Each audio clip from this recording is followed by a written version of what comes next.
اور ان کی پرورش کی فضیلت اور ان کی پرورش کا جو ہے ذمہ داری انہی پر رکھی جا سکے۔ حضور نبی اکرم صلی اللہ تعالیٰ علیہ وسلم اسی زمانے میں جو ہے وہ پرورش پاتے ہوئے جب اپنی والدہ گرامی کے قریب آتے ہیں، وہاں سے وہ حضرت سیدہ آمنہ ایک 6 سال کی عمر میں آپ کو لے کر سفر اختیار فرماتی ہیں، اور مدینہ طیبہ میں بنی نجار جو آپ کے ننیال کا ایک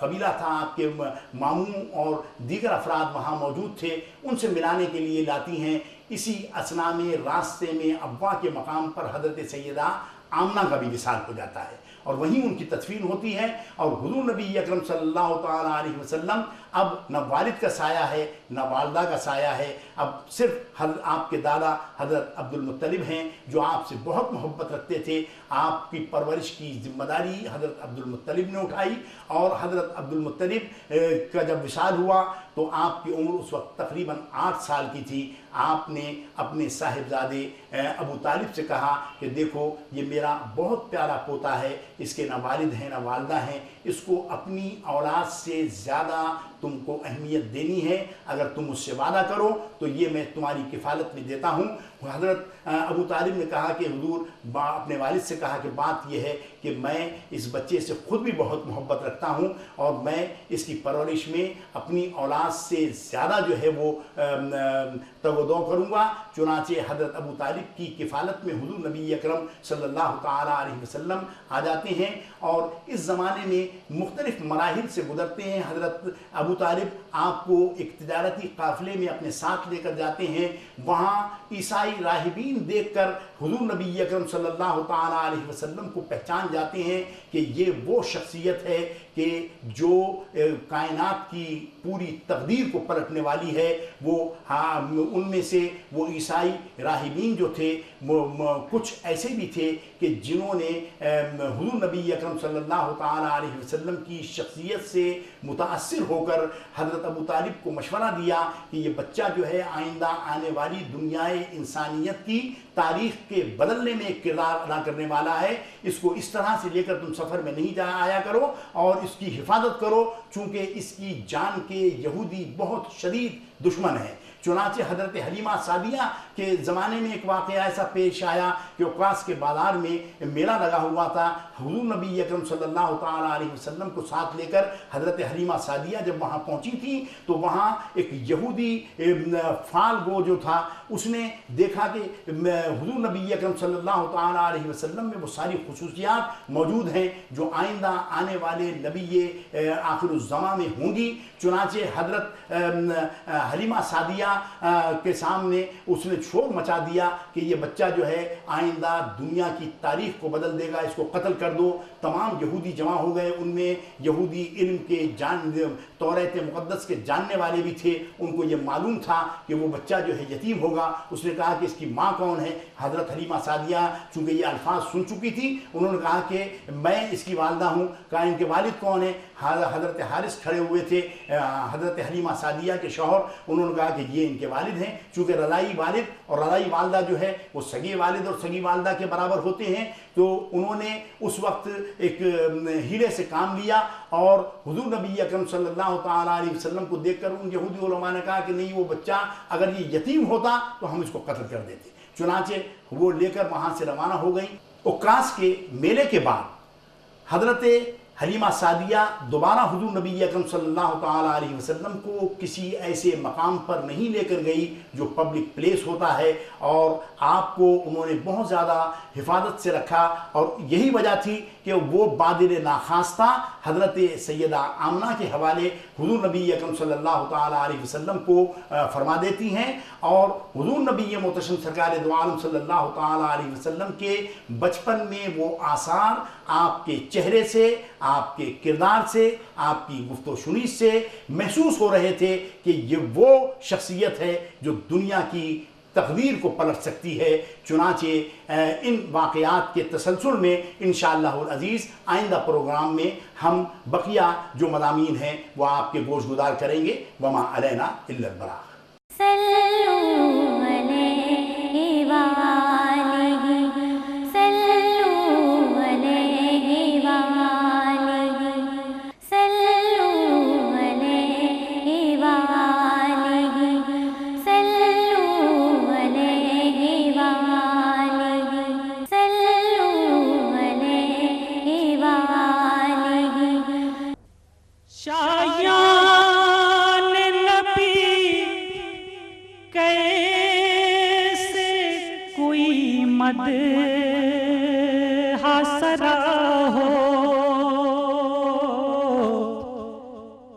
سرکار کی توصیف کا حق کیسے ادا ہو، سرکار کی توصیف کا حق کیسے ادا ہو۔ ہادی کوئی ایسا جو صداقت ہو سراپا، ہادی کوئی ایسا جو صداقت ہو سراپا، مصلح کوئی ایسا جو امانت میں کھرا ہو، مصلح کوئی ایسا جو امانت میں کھرا ہو، امی کوئی ایسا جو معلم ہو جہاں کا، امی کوئی ایسا جو معلم ہو جہاں کا، اور بے زر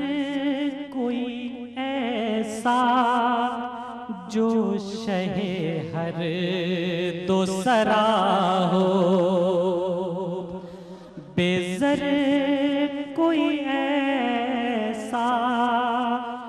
جو شہ ہر دو سرا ہو، ایسا کوئی سلطان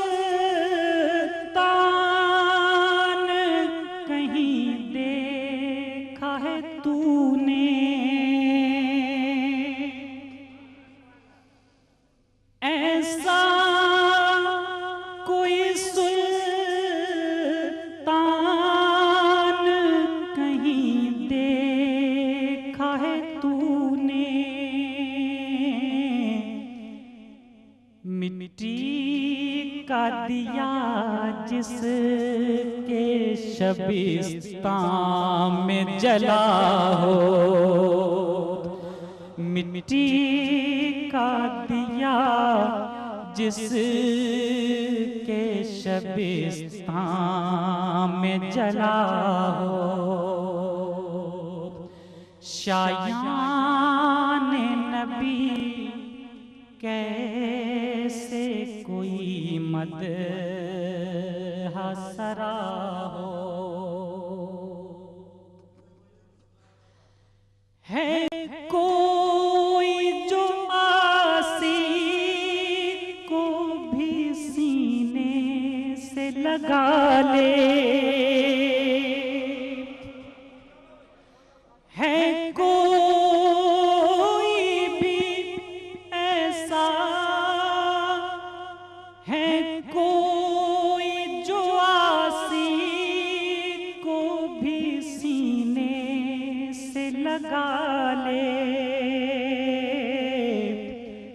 اور خون کے پیاسوں کے لیے محو دعا ہو، اور خون کے پیاسوں کے لیے محو دعا ہو۔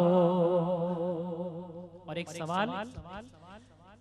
ہر دور کی تاریخ سے یہ پوچھ رہا ہوں،